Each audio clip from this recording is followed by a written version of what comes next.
झंडा साधा खंबा होते जय जयकारा सतनाम गालेगा गुरु के पुजारी सतनाम गालेगा बाबा के पुजारी सतनाम गालेगा गुरु के पुजारी सतनाम गालेगा बाबा के पुजारी।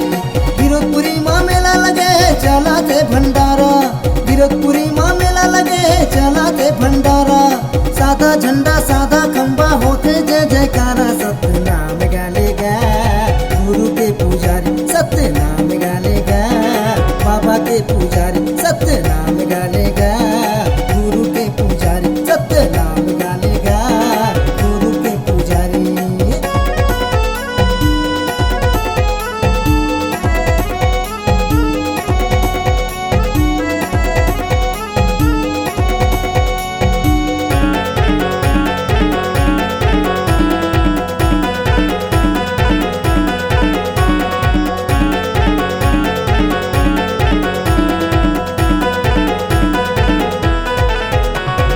श्रद्धा भक्ति मन में रख के चलवारा पारा, चलवारा पारा, घासी बाबा के मेला लगे है चलाते भंडारा, चलाते भंडारा।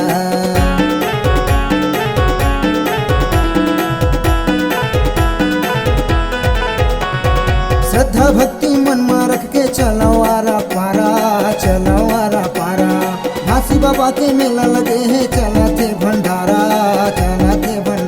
सतनाम गालेगा गुरु के पुजारी सतनाम गालेगा गुरु के पुजारी, गुरु नाम गालेगा गुरु के पुजारी सतनाम गालेगा गुरु के पुजारी।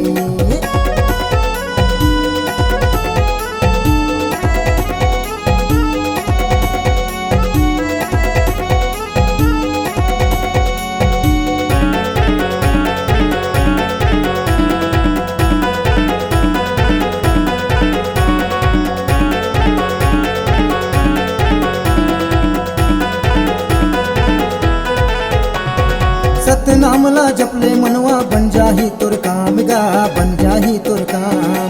विरोधपुरी वसे जी हाँ ये बने ही मुक्ति धाम गा, बने ही मुक्ति धाम।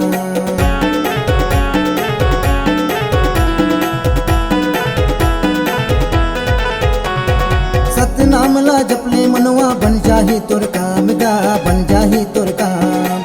विरोधपुरी वसे जी हाँ ये बने ही मुक्ति धाम गा, बने ही मुक्ति धाम। तहाँ गुरु लगा लेगा सतनाम के मन में, तहाँ गुरु जप लेगा सतनाम के मन में, तहाँ गुरु जप लेगा सतनाम के मन में, तहाँ गुरु जप लेगा सतनाम के मन में।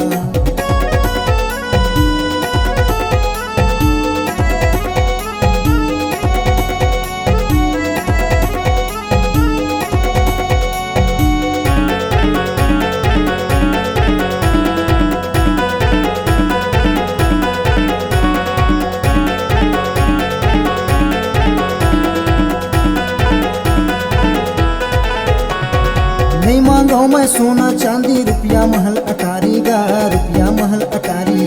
घासी बाबा दे दे मौला तोर दया के पानी गा, तोर चरण के पानी।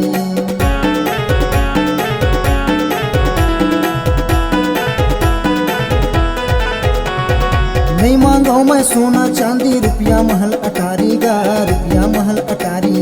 घासी बाबा दे दे मौला तोर दया के पानी गा, तोर चरण के पानी। सतनाम गालेगा बाबा के पूजा